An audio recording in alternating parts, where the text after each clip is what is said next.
Bonjour, vous venez d'acquérir un vélo mono-vitesse, vous souhaitez le monter en single speed ou en fixie, cette vidéo est faite pour vous.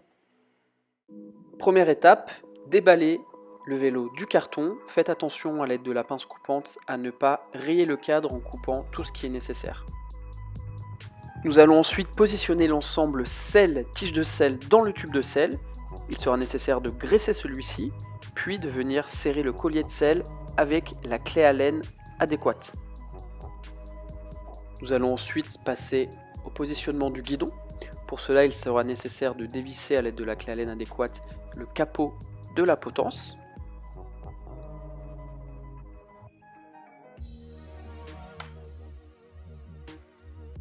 Puis de positionner le guidon sur la potence, de remettre le capot et de resserrer les vis de celui-ci. Attention, les vis doivent être serrées petit à petit, une par une, afin d'avoir un serrage homogène. La distance entre le capot et la base de la potence doit être identique aux quatre coins de celle-ci. Nous allons ensuite positionner la roue avant. Une fois la roue avant positionnée sur la fourche, le serrage devra se faire au sol. Nous allons maintenant passer à une étape indispensable, resserrer le pédalier. Il faudra le faire côté gauche et côté droit, généralement avec une clé Allen de 8. Il faut mettre beaucoup de force dans cette étape. Nous allons poursuivre avec le montage des pédales. Dans un premier temps, nous allons graisser légèrement les filetages de celle-ci, à savoir nous avons une pédale gauche et une pédale droite souvent modélisées par un L ou un R marqué sur celle-ci. La pédale gauche se vissera dans le sens anti-horaire sur la manivelle gauche et la pédale droite dans le sens horaire sur la manivelle droite. Celles-ci devront être dans un premier temps vissées à la main sur plusieurs filets afin d'être sûr d'être bien alignées avec le filetage, puis vous pourrez poursuivre pour le serrage final avec une clé généralement de 15. Si vous voulez monter votre vélo en pignon fixe, cette étape sera indispensable. Vous devrez retirer la roue de votre vélo afin de pouvoir resserrer correctement pignon et contre-écrou. Si vous voulez monter votre vélo en single speed, cette étape ne sera pas indispensable. Vous devrez juste veiller à avoir une bonne tension de chaîne. Pour cela, comme sur cet exemple, le cadre est équipé de vis de tension. En venant visser les vis de part et d'autre de la roue, vous allez reculer votre roue et donc entraîner la chaîne et venir la retendre. Une bonne tension de chaîne, c'est à peu près 1 cm de débattement vers le haut et vers le bas.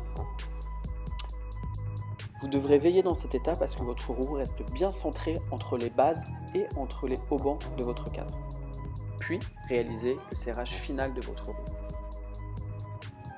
Nous allons ensuite passer au gonflage de vos roues avant et arrière. Vous devrez dévisser le capuchon de votre valve, dévisser l'obus, enfoncer la valve au fond de votre pneumatique puis réaliser le gonflage. La valeur max est toujours indiquée sur le pneumatique. Passons ensuite au freinage. Vous devrez resserrer votre étrier avant ainsi que votre étrier arrière, puis vos leviers gauche et droite, une fois qu'ils sont dans une position agréable pour vous. En dévissant la vis de gauche sur vos étriers et en plaquant les patins sur la jambe, vous allez tirer le câble afin de bien mettre en tension tout le système de freinage, puis vous resserrez la vis de gauche. Vous devrez ensuite venir régler la position de vos patins. Ceux-ci doivent être positionnés de manière identique à la zone de freinage. Attention, les patins ne doivent jamais être en contact avec le pneumatique. Après avoir dévissé les vis latérales de votre potence, nous allons pouvoir venir régler le jeu de direction en jouant sur la vis positionnée sur le capot du jeu de direction. Le but est de supprimer tout jeu dans la direction tout en conservant une très bonne fluidité lorsqu'on tourne le guidon de gauche à droite. Lorsque la bonne combinaison sera trouvée, il faudra venir resserrer les vis latérales de votre potence de manière homogène. Nous allons ensuite pouvoir procéder au dernier réglage de posture. Venez régler la hauteur ainsi que l'inclinaison de votre selle. Positionnez les différents organes de sécurité tels que les réflecteurs, l'avertisseur sonore ainsi que vos lumières. Il est à noter que ce tutoriel est un titre indicatif uniquement. Il vous est vivement recommandé de faire assembler votre vélo par un professionnel, comme c'est clairement spécifié dans nos conditions.